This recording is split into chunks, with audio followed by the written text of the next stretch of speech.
And welcome back to the Huge Boob Corner. I am your host, Peter McLean, and I just want to say thank you. The channel is doing really, really well. We're growing very well, and I just want to show my appreciation every time when I do a new video because I appreciate all the support and just keep doing, likes, shares, subscribes.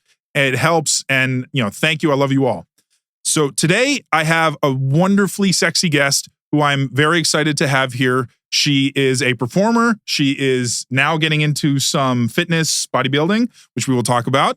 And she's got amazing boobs. I'd love you to welcome Sara St. Clair. And a published author. You forgot that one too. Oh, I'm sorry. Yes, yeah, you are a published author. So we will definitely get into that, but I'm sorry.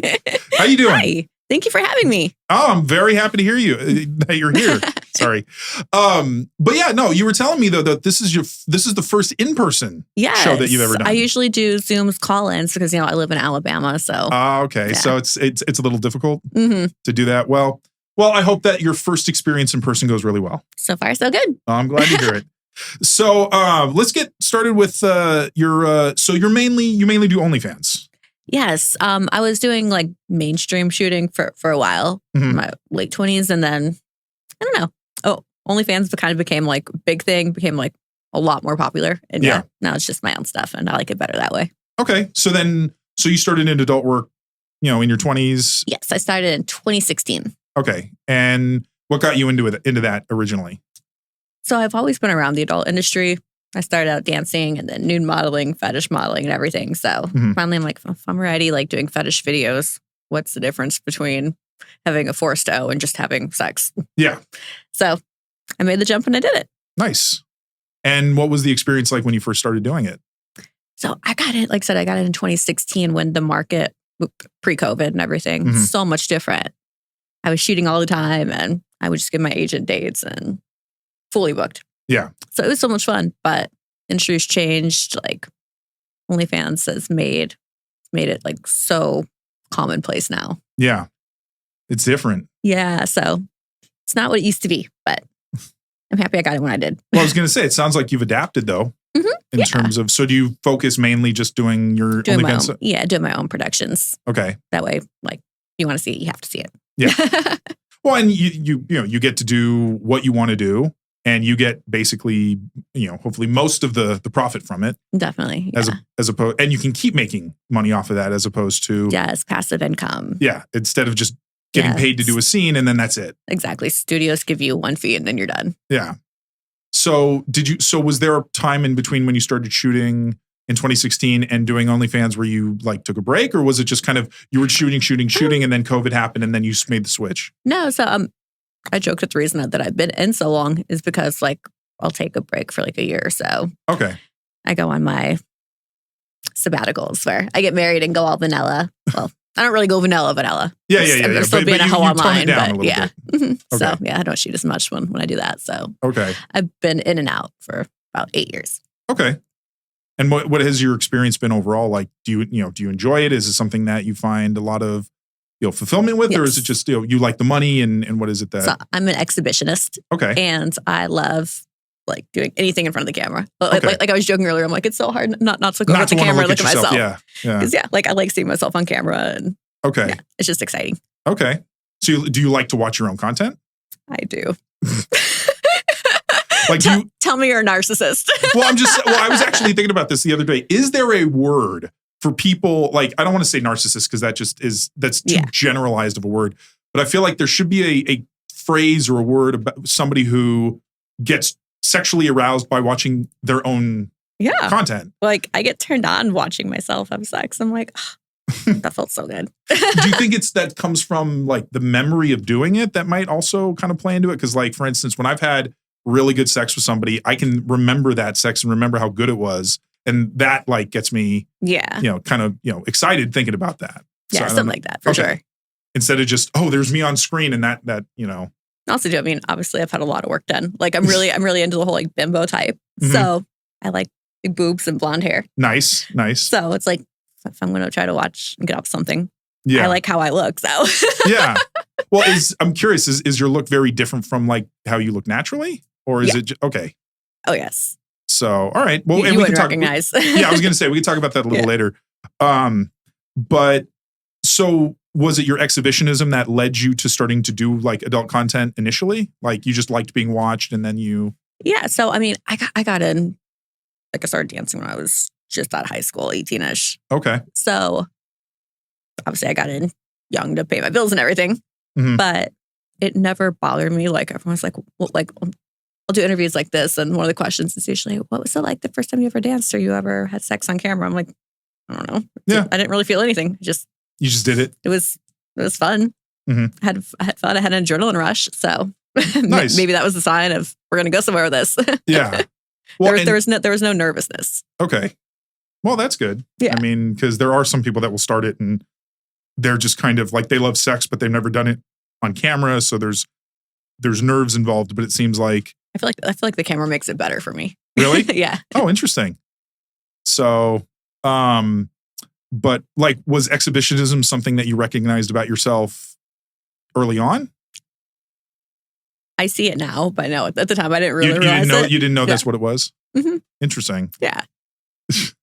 So, what kind of content do you make? Do you have a type of content that you like the most that you make? What I like the most and probably my most popular is just boy girl cream pies. Really? Okay. Yeah. Well, I'm just saying, like, because I don't know if you do you do scripted scenes or do you do more like real? I'm a gonzo girl. Gonzo. Oh, so it's just like, okay. Yeah. We just, I'm a hardcore girl. So, well, and that's interesting because that's also something that OnlyFans kind of did was, granted, gonzo stuff has existed for decades. Yeah. But OnlyFans, I think, really amped up that feel. Yeah. Because now you can do like a short, like 5-minute BJ video on your phone and post it right then. Exactly. Like there's almost no production needed for it.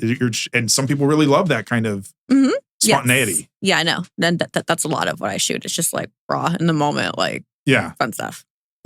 So, but yeah, no, because like when I was shooting on mainstream sets, it was like an hour of just dialogue, like reread this line, say it this way, try saying it this way. It's like, people are just gonna go whoop and not even watch this.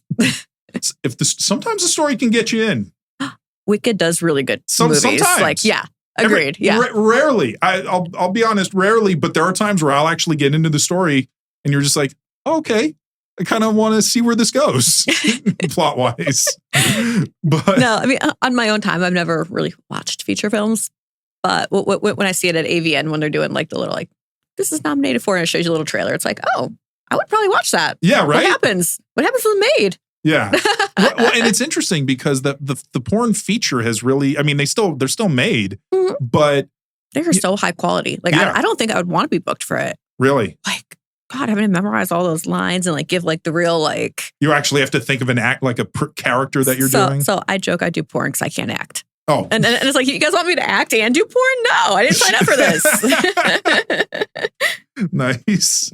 Well, and that's the thing is it used to, it was a very different thing. And I think that's also what opened it up, to so many different people being able to start doing adult work is that before I feel like you had to, have some acting ability and be able to have the sex. Yeah. And now it's like, not that it's bad if you can't do the acting part. It's just, you don't really need to anymore. Yeah. And I think so it's, it's interesting how that's been one of the changes for it. So, and another thing is also too, is just how less stigmatized it is. Yeah. Like any sitcom, like you could say like, oh, this actor or this character or whatever is in sex work. It's a stripper. It's a model, whatever. Yeah. Like it's a lot more commonplace now too. Yeah. Well, and OnlyFans really kind of has bridged that gap in a lot of ways because you have really well-known people like Drea De Matteo, who was on the Sopranos. Yeah. She has an OnlyFans. Yes, I read that. Yeah. But, and nor there's, even though she wasn't really an actress, but like Carmen Electra, who was really, really famous in the 90s just for basically just being hot. And she was in Pussycat Dolls, like the dance group, yeah, right? Yeah, I think she was in that. She did a lot of stuff. And I'm not trying to knock her as like being, she's gorgeous and everything like that. But like there was a time when just being hot was like you were on a lot of magazines. Yeah, right? So she was on Baywatch too for a little bit. Yeah. So But yeah, it's interesting though how the mainstream is becoming a little more, there's a little more crossover now. It seems like than there used to be. But I'm curious, is there any type of content that you haven't done yet that you'd really love to do? I've done fucking everything. Okay, all right. That's fair. I think the only thing left on my list I haven't done yet is double anal. Okay, yeah, that would be. I don't know if I can physically do that. that require a lot of stretching. Yes, a lot of prep, I think, for that. So much. But, yeah, it's that I'll see some stuff that like gaping and all that stuff. It's that's like, just because you can doesn't mean you should. It's like I'm glad that your body can do that, but I don't know. There's a point. Supposed to. Yeah. Well, and I think it was Evil Angel was one of the studios that would really get into that kind of like heavier stuff like that. Oh yeah, for sure. So, although there is some stuff in Europe that I've seen that I'm just like, whoa. Oh my God. Yes. So yeah, it's like, whoa, what are you guys doing in Budapest? Yeah, right? Apparently there's nothing to do other than shut your butthole. Yeah, right? Oh man. So, but so have you thought like, because you went to OnlyFans and you used to shoot with companies, would you ever shoot with them again, or are you kind of done? I mean, so I still have an agent and everything, and they'll hit me up every now and then, and like if the timing's right and everything works out, I'll do it. But there's no like I'm gonna be in LA for 2 weeks. I'm around if you guys want to book me, just because like it's expensive. Like companies aren't paying for your travel, they're not paying for your testing. Like you're on your own when you go out there. So yeah, and it's like I can make just as much filming at my own house. So well, and how do you? It's like I wonder if there's been a noticeable change in the company, like how they see that they're not as necessary anymore. Like, well, because they're not as necessary, the problem is that they're only shooting with like super big names now. Okay. So then like me, like coming from Alabama, like, oh, Sarah's in town, but I've already booked out this girl. Yeah. So unless you're like one of their top performers. Top girls and local. Yeah. Okay. So traveling in and out, it's hard. Yeah. Is that something that, how do you feel about having to travel so much for doing it? Is it something you enjoy doing, or is it? Yeah. Okay. I love it. When I first started, it was super, super exciting. Now it's just part of the job. Yeah. I can do it in my sleep, which is normal now. Yeah. Do you have any favorite places that you like to go? Here in Vegas is probably my favorite, to come out and just shoot a bunch of collabs and everything. Okay. More than LA? Yes. There's so much more to do here and fun to be had. Like, and I could probably squeeze in like 3 shoots in a day if I wanted to, just because like, everything is so in one area versus LA. Well, yeah, everybody's scattered. Yeah, I'd be driving everywhere and it takes forever. Like if you have to, I got one shoot in the Valley and then I have one shoot in Hollywood and then that's it. Because for the time it might take to get from one to the other. Exactly. But you're happy though living being based in Alabama, or is this something that you thought like, you'd want to move somewhere with just more to it? Yeah, no, I have family and stuff there, so I'm there for another few years, and then I can pick up and go wherever I want. All right. And when I do that, I'm just gonna travel all over. I'm so excited. Nice.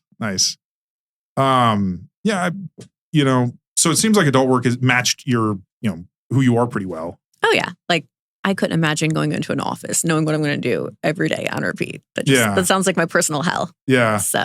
Well, is that something like, did you do anything before, or because you said you started dancing when you're... Yeah, no, I've pretty much only been in sex work. Like I've had a few like bartending, waitressing jobs, whatever, but no. Just wasn't for you. Well, and also you have a lot of control over when you work. Exactly. Which is nice. Yeah. So you can shoot a lot of stuff, and then if you want to take a little bit of a break and you have enough of a content surplus that you can be able to put whenever you want. Definitely. Yeah, no. I also do I just like the whole spontaneity of it too. Mm-hmm. So have like things happen when because do you go to a lot of like the Exoticas and stuff? Like, do you try to go to a lot of those events? So I do AVN every year. Exoticas is very hit or miss. Okay. At first, I loved the conventions, like the first year or two, and then that wore off really quickly. Really? Believe it or not, I'm actually really shy in person, like real life. Oh no, that's not surprising. I mean, I think a lot of women, a lot of performers are like that. Yeah, so like I go to these things and there's so many people in the room and I get so overwhelmed. Mm-hmm. And it's like fake it till you make it, and that has worked in the past. But I'm at a point now where it's like, if I don't enjoy it, like obviously avian's the biggest one. So yeah, that one's non-negotiable. But the other smaller ones, I'm like, I have to really want to go.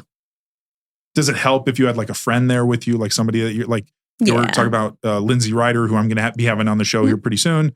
Like if she were there and you could hang out with her, would that make it a little different for you? Oh yeah, for sure. Okay. Yeah, no, like usually like Avian, like her and I are texting like, all right, you get in this day, I get in this day. We're going to do this and this and this and this. Nice.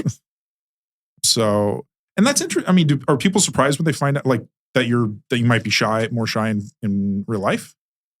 Depends on the person, but usually, yeah.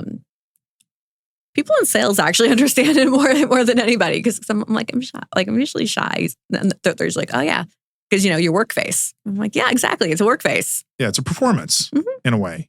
So even if you're not performing, you're still putting on I'm still staring. You're still in a mode of, I'm going to be networking or I'm going to be interacting with people in the industry in a certain way. So, well, it sounds like overall though it's been a pretty positive. Oh, I love it. So I'm curious, do you like, because I know a lot of people will have a difference between like their personal life sex and then their on camera sex. Like, is there like is it very different for you or are there more there's similarities? It's the same. It's the same. Oh, really? Okay. So you're not really putting on like a performance. It's just you having a good time. Yeah, definitely. Well, that's that probably makes the videos better. Oh yeah, no, like what you see on camera is what you get in real life too. Nice. But I mean, because you've said that you've gotten into relationships before, is that something that would become like a point of contention, or is it something that usually they're cool with, and or is this I've been married 3 times, and there's not going to be a 4th. Okay, I'm sorry, we don't have to talk. Oh no, you're fine. Okay. Yeah, no, because the problem is everyone says that they're cool with it. Yeah, and they think that they are, and then eventually, whether it's 6 months or 3 years later, the resentment comes out. Well, it's the idea, I think, that seems pretty cool to them in the beginning. Yeah. Or like they have this great idea that like after a few years she'll get out of her system. And it's like, no, it's just how I am. Yeah. It's not going anywhere. Yeah. Well, and it's good that you don't let somebody hamper that. You being who you want to be. Definitely. Yeah. Because like I said, like 8 years, but I've probably only shot for about 2 or 3. Okay. I mean, collectively, but yeah. Just because I would stop and I'd be like, all right, if you don't want me to do this, I won't. And it's like, those are all years I can't get back. So. Well, it sounds like you have no plans of slowing down now. No. Full gear. Nice. So also though, but recently you've been having some changes in regards to getting into fitness. Yes. So let's get into that. How is it that, so are you like pretty much brand new to fitness stuff? Yeah. So I just started training in January. Okay. Wow. So yeah, not that long ago. No. As about last year, I was like, I don't like how I look. I don't like how I feel. Gotta do something. Because I've always joked, I'm like, I want to be one of those girls who likes going to the gym. I hate it. Like I want to. Yeah. And I finally wished hard enough it happened. Nice. So did you just force yourself to go and you're like, I'm just going to keep doing this until I enjoy it? Yeah. So I needed to tone up and whatever. So I started doing it and then I started seeing changes. I'm like, ooh, that's a new line. That's a new bump. That's kind of cool. Yeah. And yeah, I just got super addicted and here we are. So then when you started getting into better shape, that was just a personal choice originally? Originally-ish. Okay. So I decided to compete early on. Okay. Because I lose interest in things really quickly. So I was like, I'm going to make this crazy hard, ridiculously impossible goal. Then I'm going to compete. And I picked a random show in May. So I'm like, okay, it's December. New Year's resolution is going to be, I'm going to compete. So I picked the show in May, and that's exactly what I did. Wow. Stuck with it. Well, God, around March, I was disheartened, exhausted, and sick of it. But because I talked so much about it, I couldn't give up on it because I've already put it out there. Like, I'm training for this, 12 more weeks, 10 more weeks. It's like, we can't quit now. Yeah. Well, I mean, but so it worked. I mean, it's impressive though, because a lot of people can find ways to talk themselves out of it. Even if they've made that commitment, they'll figure out ways to be like, well. My pride and ego is too big. Once I say something to people, I can't be like, oh, I changed my mind. Okay. Well, that's good. So what was the first show like in terms of the experience? So remember how I talked about I wasn't nervous the first time I danced? Same thing with competing. Really? I've thought that I was going to be terrified. I'm like, oh my God, I'm going to get on stage in a bikini and show off like my new muscles that I just made in 5 months. Yeah. Against girls who've been doing this for years. This is going to be horrible. Mm. So I'm waiting for the nervousness. Check-in day. No. Show day. No. I'm literally backstage. I'm like, am I going to fucking get nervous? When is this going to happen? Yeah. Right. Yeah. You're like, I'm fine. All adrenaline. Yeah. Just like dancing. Nice. So what was the competition? It was a bodybuilding show called Vulcan Classic. It was in Birmingham. It was a local show. Okay. And I got third in my class. Nice. And so, you're in the bikini category? Bikini division, yeah. I know that I don't know how many divisions there are now, but I think it's bikini, figure, physique, and bodybuilding for females. All right. And so bikini is considered I don't call it the lowest. The girliest, sexy one. Okay. Yeah. It's the one with the least amount of maybe muscles, bulk to it. Which nothing wrong with bulk. That's another crazy thing I'm going through right now. Is like in the bodybuilding community, like I am so small. But like I've been like doing a lot of content swaps while I've been out here. And like all the girls that I'm shooting with, I'm like, I look massive compared to you. And it's like it's so weird because like one world I'm so tiny, then another world I feel like I'm massive. It's like, I don't know which way to go. Have you shot with because there are, other content creators that are, muscle like, and they're pretty big. Yeah, too. No. I haven't really collabed with anybody else in the fitness lifestyle yet. Okay. I need to. I'm sure you will. Yeah. It'll happen. Because I mean, this is all so new. It's crazy. Yeah.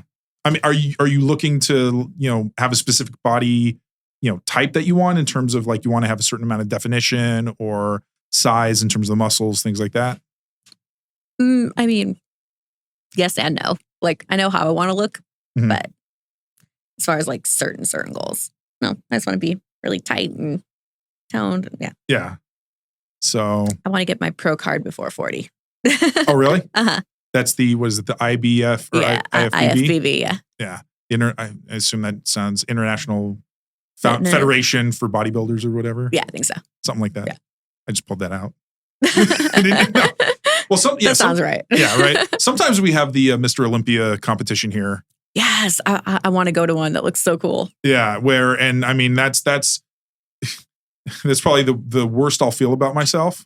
Right. when I pick these people up in my car and I'm just like, wow. I mean, they're really nice. They're cool. And they're like, oh man, if you just start doing this and you start doing that, you'll start seeing results in 3 months or 6 months or whatever. I try so hard not to feel with people because like I hear it. I'm like, ugh. Yeah.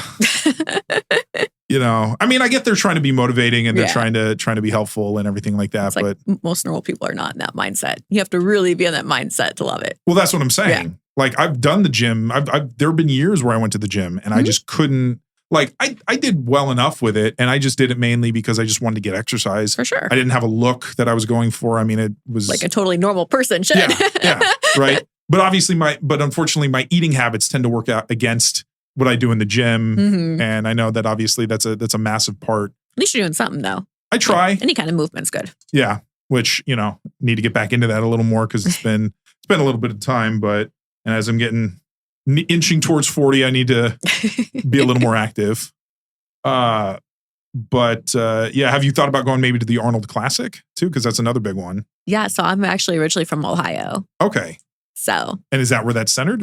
Columbus. Okay, I didn't know that. So, because I had another guest on the show a little while back who she was a power lifter and all that stuff, and she was talking about getting back into that as well.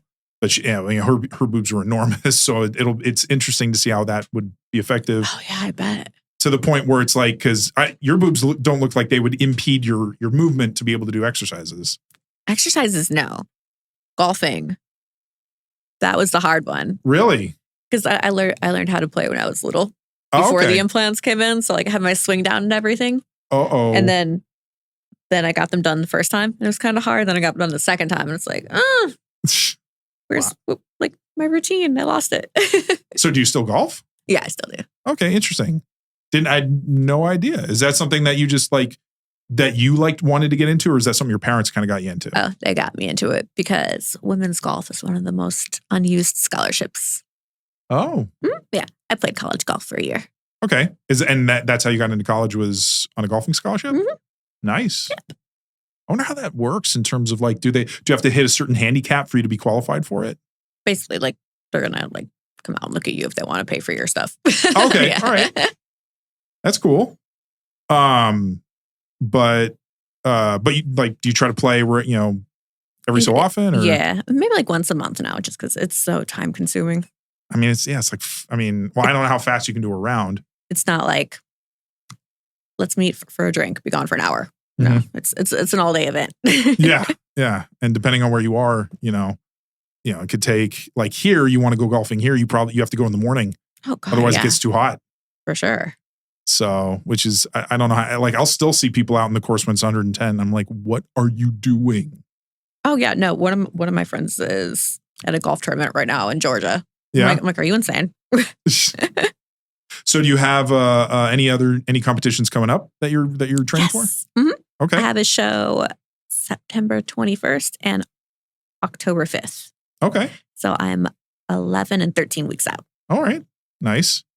So God, the training's going to suck in about 3 weeks. I was going to say, do you have because normally it's you have your bulking and then you have your cutting, but since you're not really, we're slowly starting the cut, and then right about 8 weeks is when it's really going to suck.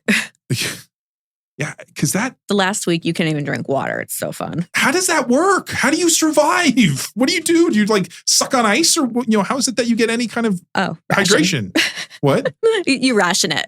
Oh, okay. So you're still taking a little bit in. A little bit. But not you're not doing drinking full bottles. Yeah, no, because the few weeks prior to that, you're drinking a gallon plus a day. And then week of, you go down to maybe one small bottle a day. Okay. 16 ounces if you're lucky. Do you feel this overwhelming I got to drink, or does that go away after a while?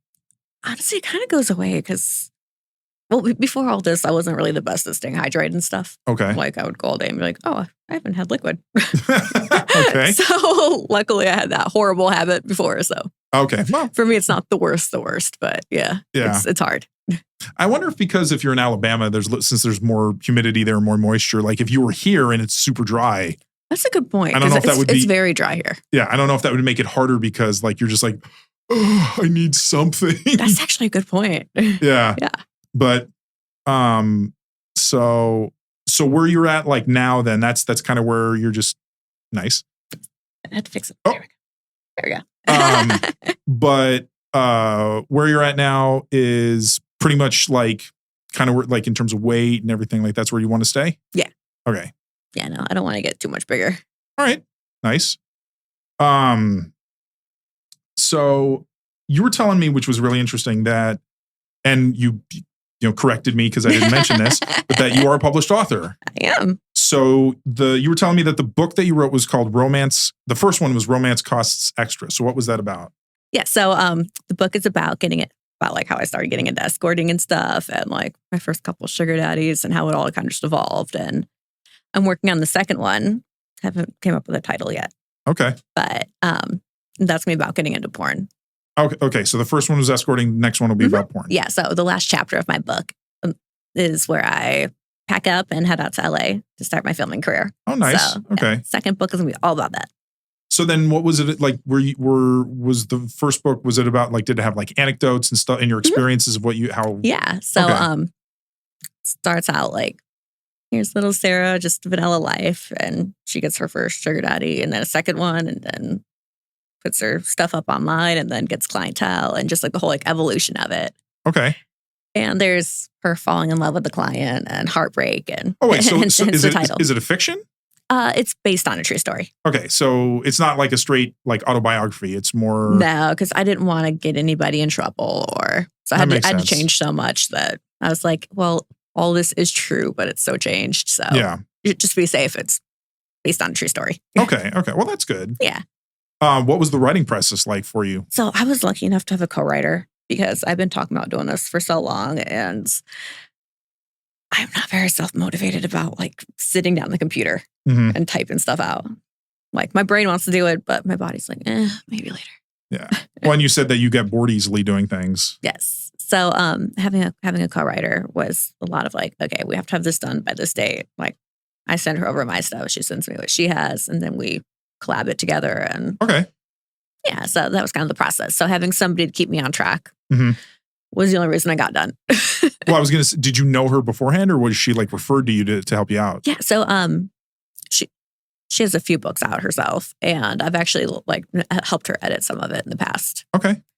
Because yeah, I've loved writing my whole life and went to school for it. And yeah. Mhm.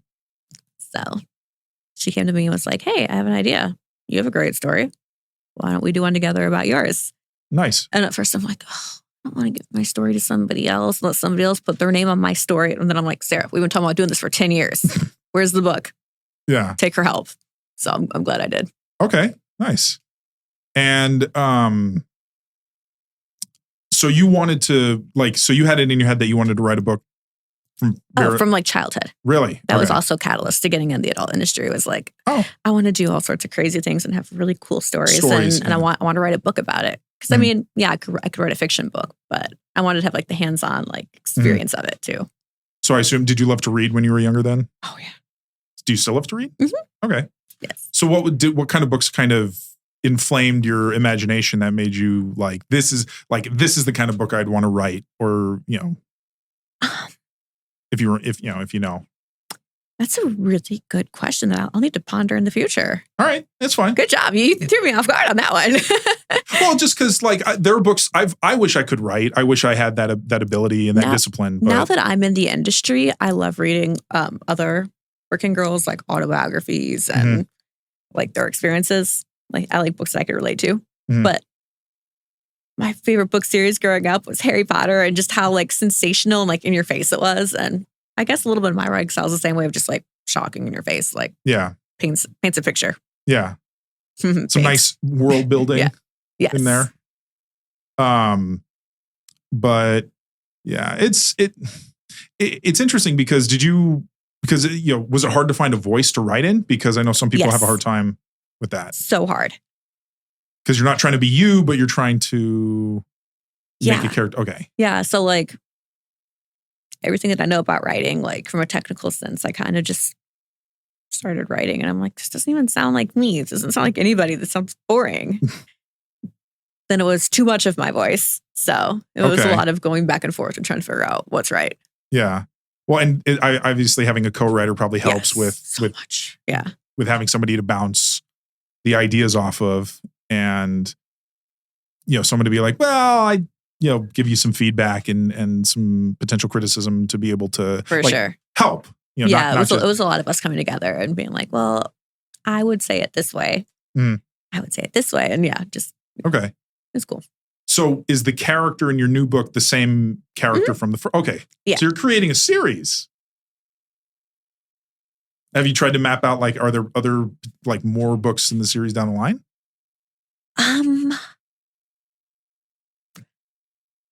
Kind of, yes, maybe. Okay. I mean, there's a lot of adventures to be had. I was about to say, kind of yes, maybe, but probably no. If I were to do it, I'd want to be in a trilogy. And I want the last one to be exiting the industry. And I don't have any plans to exit the industry. Okay. So if I ever do, then I'll definitely write a book about it. But I don't have any plans at the moment. So yes, there would be a third book, but we don't have plans for it anytime soon. All right. Because also too, like, I covered like the escorting, then I covered the porn. So I don't know. I mean, I can get into like dirty stories about people I fucked doing bodybuilding, but well, I was gonna say there's a lot of life to be lived. There is. So but I also love a good trilogy. So you like the trilogy format. So you don't want to just end, over and over. Like you'd rather a story end on a high note. Yes. Like some of these series are too played out. It's like, okay, you should have stopped at like the first 2 or 3. Yeah. What do you think's do you have, like off the top of your head, is there one that's just, the worst offender or one of the biggest offenders of that? Oh, people are going to hate this answer.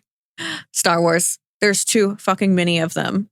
Well, yeah, I mean, for films, gone on and too long. yeah. For all the franchise. Well, the sad thing about franchises is now is that if it can be like, there's we have Gladiator 2 coming out, which and the first one's one of my favorite movies. And I'm just like, I don't know how they're going to make this one even come close to what the first one was. Oh, I know, for sure. And because I think one of the reasons that makes the original, and I was thinking about this, what makes the original so good is because you care about Russell Crowe's character. Yeah. You feel his loss when he loses his, when the emperor is killed, and then when he loses his status and his position as a general, and then when he loses he loses everything. Yeah. And that at that point when he basically has nothing, and you see him, and then he just is able to claw his way back through being a gladiator to eventually, his enacting revenge against Joaquin Phoenix. Whereas I just don't know if the new one's going to have that same sort of dramatic heft, or if it's just going to take the things that people loved about the first one and then just dial those up to 11. Yeah. And just be like, well, you liked the battles here. Now we're going to give you bigger ones. And, and you liked this from this, this moment. So we're going to make it bigger. And I just think, and using that kind of stuff to sell it. But, yeah. And have you seen that they're going to reboot Harry Potter? Like I think as a series? Yes. I'm excited about that one. Oh, you are? So you're not worried about that? Well, I'm such a big Harry Potter fan that I just want more and more and more. So even if it sucks like Fantastic Beasts, it's like, at least there's more. Yeah. Yeah. I'm also excited about Beetlejuice too. Really? Well, because it was such a silly movie. I feel like it's hard to fuck it up if. Yeah, well, and because it is so ridiculous. And they got Michael Keaton back, and they got Winona Ryder back. They, unfortunately, they couldn't get. I assume you couldn't get Gina Davis or Alec Baldwin because they're both dead. And how would you explain their aging? Yeah, as ghosts, because they should still be the same age when they died, unless they wanted to CG them, which I'd really not want them to do, because that's very distracting. Yeah, very much. But like. It's got to be tough because there are, with writing, because again, it's such a, like they say, it's all about rewriting as well. Like you'd write something and then you keep rewriting. Did you have, I was going to say, did you have a process where you'd like put a chapter out and then you would, delete. Okay. Yeah. That's why it took me so long to get this off the ground. It's because like I just hated the idea of like rewriting over it. Like I would read it because I'm such a perfectionist. I'd be like, no, this all sucks. Delete it. Then blank page, start again. Yeah. Hate it. At what point did you have to be like, okay, it's done, let's move on? Like when you thought, did you have to get your co-writers kind of like? Well, once I finally teamed up with someone, I was like, okay, I can't just keep deleting this. I have to give her something. Yeah. Well, because you could always keep, making, you could tweak it endlessly. Yeah. Before you get to the point where you're like, okay, let's stop. Let's just keep going. Oh yeah. I'm such a perfectionist too. Well, and your opinions can change about what you're writing. Like at one moment you can think, oh, this is great. This is great. And then you look back and you're like, oh, that sucks.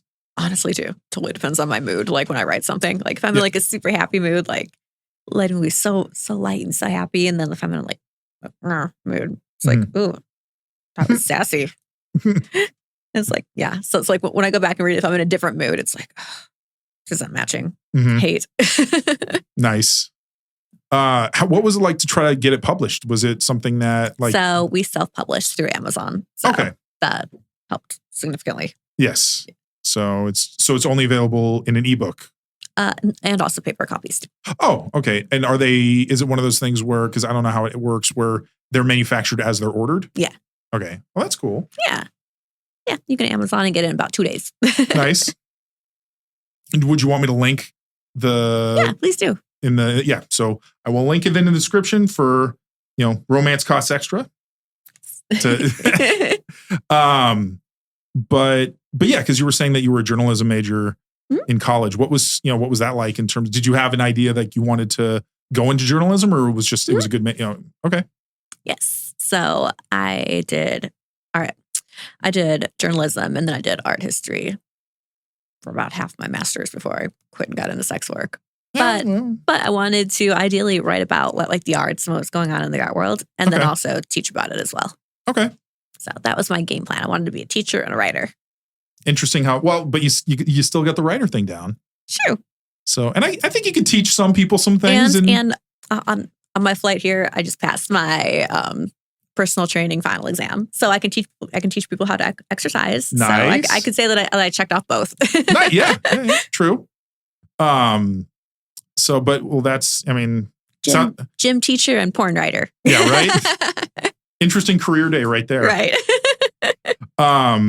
So I want to talk about your look, that you were saying that you look very different than how you naturally looked. Mm-hmm. And was that something that you always had in your head, or was that something that kind of evolved as you I've always loved a blonde bimbo look since I was in like middle school. Okay. Like, especially too, because like at that point, that was like the golden age of like Playboy and the whole like platinum blonde. Yeah, the 90s. Yeah, like Anna Nicole Smith and Pam Anderson, all of it. Yep.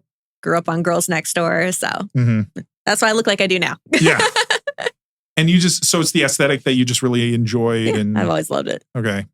Well, and it's interesting how like the bimbo culture has kind of really arisen, especially in the last it seems like 5-10 years, where now it's there's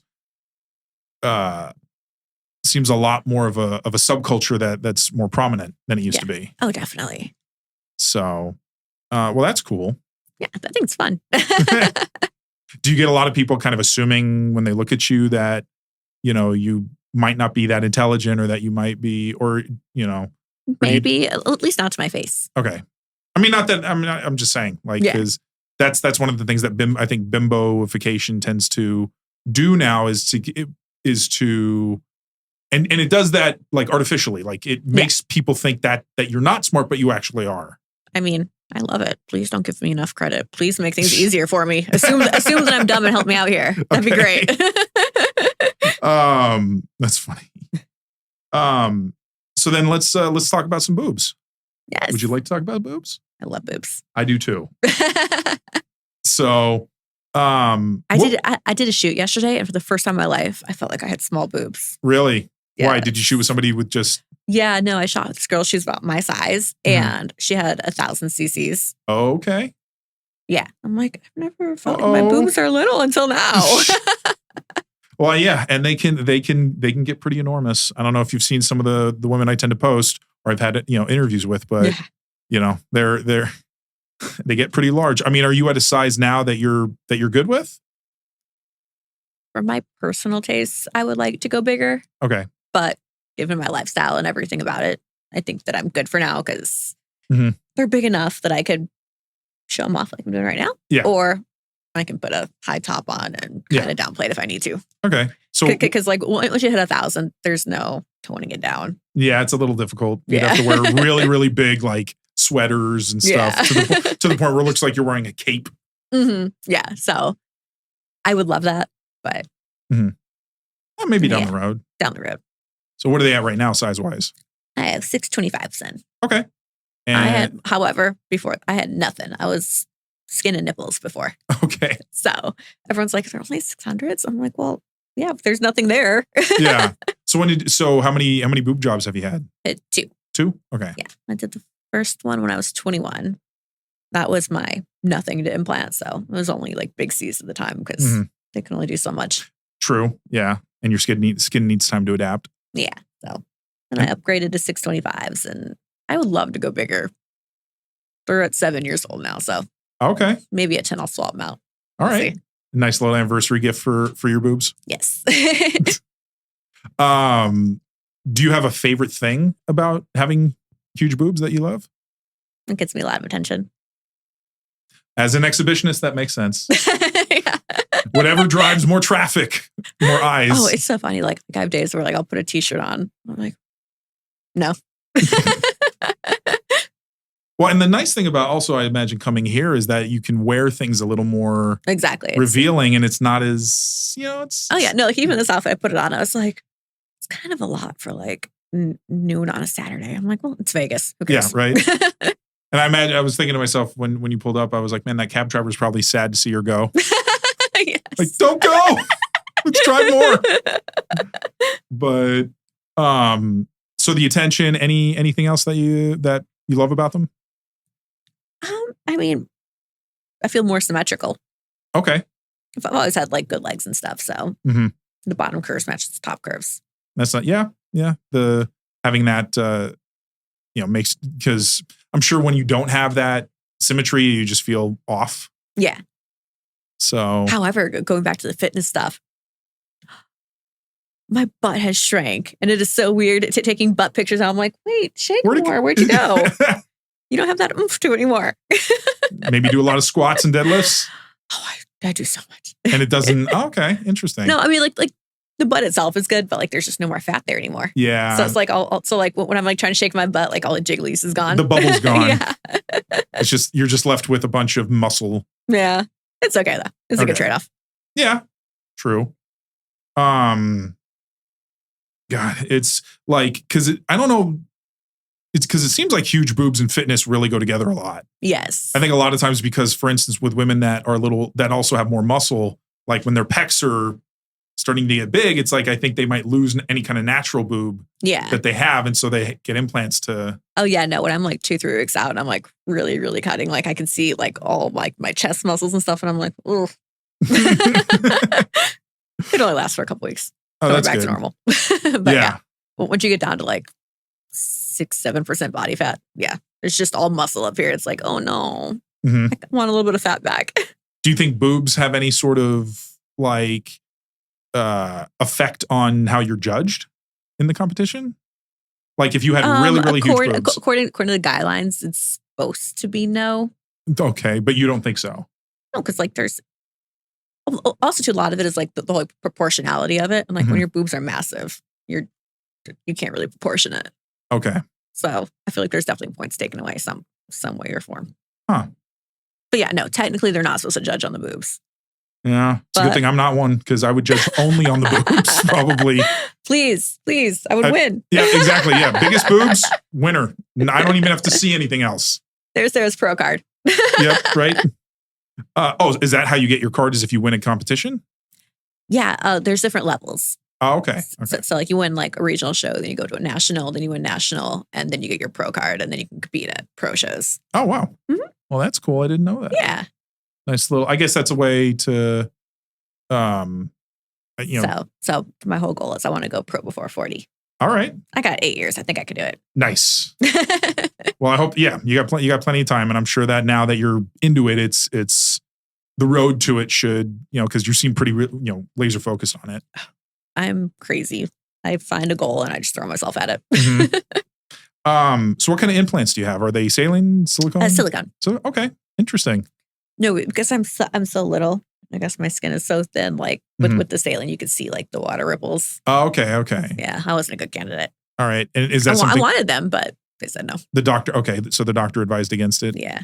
Is silicone in any way safer than it used to be? Or is because I know that there were people that, if saline leaks, it can be problematic. I mean, are the bags like better now in terms of, or is it just, I'm just hoping for the best. Okay.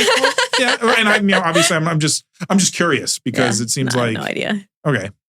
I mean, I guess if it were that dangerous, they still wouldn't. Exactly. They wouldn't use them. But the way I see it is there's hundreds of thousands of boob jobs probably done every day. Yeah. So can't imagine silicone being too bad if they're doing them. Mm-hmm. Imagine being a surgeon and that's all you do. You just do boobs. I mean, you'd like to think that they would love boobs, but probably they probably hate them. They probably are not fans because they see them all the time, and they see them probably at their, I don't want to say at their worst, but at their rawest, their most raw, open.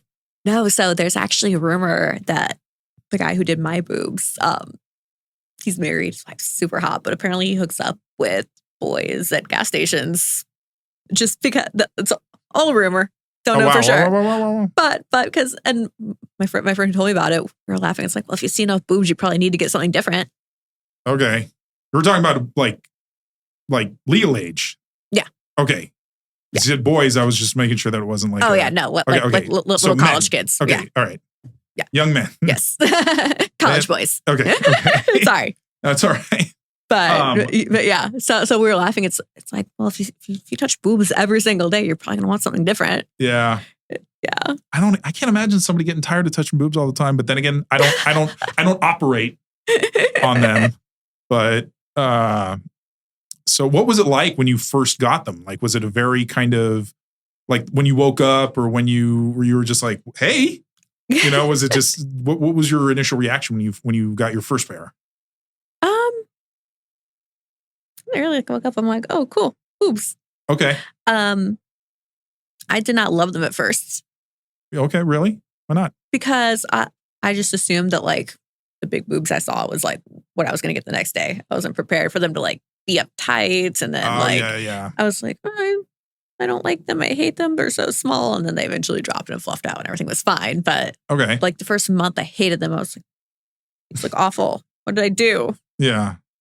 And then when you got the second one, was it same thing or was it you were a little more prepared for how it was going to go? I was a little more prepared for how it was going to go. Okay. And also at that point, like my boobs are already big. Yeah. And like the skin adjusted and everything. So it wasn't so like tight in one spot. Mm-hmm. So you didn't have that long of a recovery then? Yeah. Well, that's good. No, like I got my boobs done and then we went to Costa Rica for my recovery trip. And I was hiking and doing everything that they told me not to do like a few days later. Yeah, so, there was no recovery. It was fine. All right. Well, that's good. Didn't have to worry about it too much. No, not at all. I mean, do you like huge boobs on other women too? Oh yeah. Really? Like big. So all right. So you're like me. You're like super, super huge. Yes. Okay. So yeah, well, like I said, I definitely want it on myself, but I'm too afraid to pull the trigger yet. So I admire it on other girls. Okay. That's so hot. Nice. Well, they are pretty amazing. I mean, it's amazing how big they can actually get. I just like the feel of them too. Yeah. Well, and that's the thing. Are saline more? I always forget or mix it up. If saline feels more real than silicone, or if silicone feels more real. I feel like saline probably feels more real because it's more squishy. Okay. Yeah.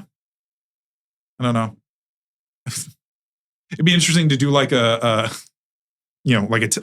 test. Mine are like firm but still squeezable. Okay. Yeah, they're not like rock hard. But there's like no give. Yeah. But yeah, because there are some where it's like there's you touch them and there's like it's super hard, which some people really love that. That's what's interesting because I've had guests on that. When they looked at their first boob jobs, they were disappointed because they thought they looked too real. Yeah. So, I mean, is that something like you want your boobs to look? Oh yeah, no, very, my big C's were fine, but I didn't love them. Yeah. So, but that's cool. I mean, if you had a size, like, do you have a size in mind that if you could go to, you'd like to? Probably about 1,000. 1,000? Yeah. I mean, I guess probably for your body type too. That might. I'm 4'10", so yeah. If you get too big, it might start to be a little more problematic. Yeah, I don't need them bigger than my head. Oh man, have you seen ones that are just so huge like you can't believe them? There's a girl on Twitter and I can't remember who, but I think she said hers like 2,200, and I'm like, what? Mm-hmm. How? Yeah. 2,200. Mind blown. Well, I've had guests on here with over 4,000. What? Yeah. Was it like? Yeah. No, I can show you after the show. I can show you some of the people I have on the show that were they were larger than their head, and they wanted to go bigger. Like because they have expanders. So I don't know. Okay. Do you know what expanders are? Yeah. Okay. Yeah. So they get I think there's the largest starting expander is like 2,500 or 2,200. And that's what they start at. That's crazy. And then they can just keep going. I mean, there's a model out there. Her name's Foxy Menagerie, who she's got 10,000. I need to look her up. Oh, yeah. Oh my God. She's usually I think she was at AVN this year. And I think she was at Exotica in Miami. So she does go to events, but I don't think she does like adult work proper, I think, but she just goes to some of the events sometimes. That's crazy. I mean, oh my God, they must be so heavy. Yeah, I mean, you'd think, but then again, some of them, like again, one of my guests who I had on who had over 4,000, she was a power lifter, so she's lifting some boob power right there. But she was, her body was set for that. Yeah, definitely. But I mean, it's just amazing that they can have boobs that are that large. It blows my mind. And they can, and they're able to just they do what they do. You'd think they'd be they'd hamper things, but Yeah. So like girls, we have clip-in hair extensions. So if I could have like clip-in implants, that would be amazing. Well, like I would totally wear 2,000, 4,000 cc's for like a day or two. And then be able to take them off. Yeah. There are those, like, I think they're chest plates where I've seen that they are basically just like plastic or latex or something that you can put over and you can pretend that they're like that. But so weird. Yeah, I know. I'm just saying that they're out there. I don't know how realistic they are though. Ultimately for that. But it's just So do you prefer like natural boobs on other women or enhanced? So you prefer you like the enhanced look better? Oh, yeah. I guess. Well, although like if we're going natural, not sure if I could say this on this show, but like small and perky if it's gonna be natural. Okay. I don't like big natural. Interesting. It's gonna sound so mean, but it feels like just like fat bags if it's like big natural ones. Mm-hmm. It's like either want them like natural and like little and perky or like huge and fake. Interesting. I don't like the squishy feel. Well, you like a little bit of squish. That's what you have. Yeah. A little bit. But the squishy. But not like squishing, Yeah. Just Well, sadly, I have to disagree with you on that because I do love fair. I like both. Obviously, people ask me all the time. They're like, what do you prefer? And I'm just like, you know what? It just depends. Yeah, for sure. I think that on the person, but to me, huge naturals are, I've found them to be very enjoyable and amazing. And I do. And again, I understand that with them, they can look, they can be, kind of look kind of flat when they're not in a bra and stuff like that. Whereas with like, the nice thing about enhanced boobs is that they kind of look how they look. But natural boobs, you can titty fuck. Yeah, that's a lot easier. It's a lot of just, are you having fun? Are you having fun?